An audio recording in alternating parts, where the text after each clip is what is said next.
అందరికీ ఈరోజు మా సండేలో స్పెషల్స్ ఏంటో చూసేద్దామా.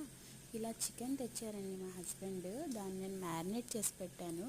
కొంచెం పసుపు, ఉప్పు, కారం, అలాగే చికెన్ మసాలా కూడా వేసి బాగా మ్యారినేట్ చేశాను. అలాగే పిల్లల కోసం 2 ఎగ్స్ కూడా నేను అక్కడ బాయిల్ చేశాను. నెక్స్ట్ రసం అండి. రసం కూడా బాగుంటుంది కదా చికెన్ తోటి, అందుకే రసం కూడా చేస్తున్నాను. అందులో పోపులు వేసుకోవడానికి వెల్లుల్లిపాయలు, ఎండుమిరపకాయలు, ఆవాలు, జీలకర్ర, మెంతులు కూడా వేసానండి. మెంతులు వేస్తే మంచి టేస్ట్ వస్తుంది. అలాగే చికెన్ కర్రీ ఇవాళ నేను ఎలా చేశానో చూడండి. ఒక మసాలా అయితే ప్రిపేర్ చేసుకున్నానండి. ఆ మసాలాలోని కొంచెం ఉల్లిపాయలు, టమాటాస్, బిర్యానీ మసాలాలు ఉంటాయి. చికెన్లో కొంచెం పసుపు, ఉప్పు, కారం అన్నీ వేసుకొని బాగా మిక్స్ చేసుకొని కలుపుకున్నానండి. ఇలా వేస్తే ఏంటంటే బాగా మిక్స్ అవుతుంది చికెన్కి. ఆల్రెడీ మనం చికెన్లో మ్యారినేట్ చేసాం కదా, ఇందులో మనకి సరిపడా ఉప్పు, కారం వేసుకుంటే మనకి చికెన్ టేస్ట్ అనేది బాగా కుదురుతుందండి.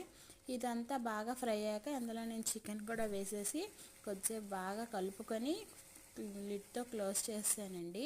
ఒక 10 మినిట్స్ ఆగి బాగా చికెన్ అంతా ఉడికాక నేనైతే మళ్ళీ లిడ్ అయితే ఓపెన్ చేసి మీకు చూపిస్తాను. చూడండి, మా చికెన్ కర్రీ అయితే ఇలా రెడీ అయిపోయింది. చాలా టేస్టీగా ఉందండి. ఇంట్లో అందరికీ బాగా నచ్చింది. Bye bye.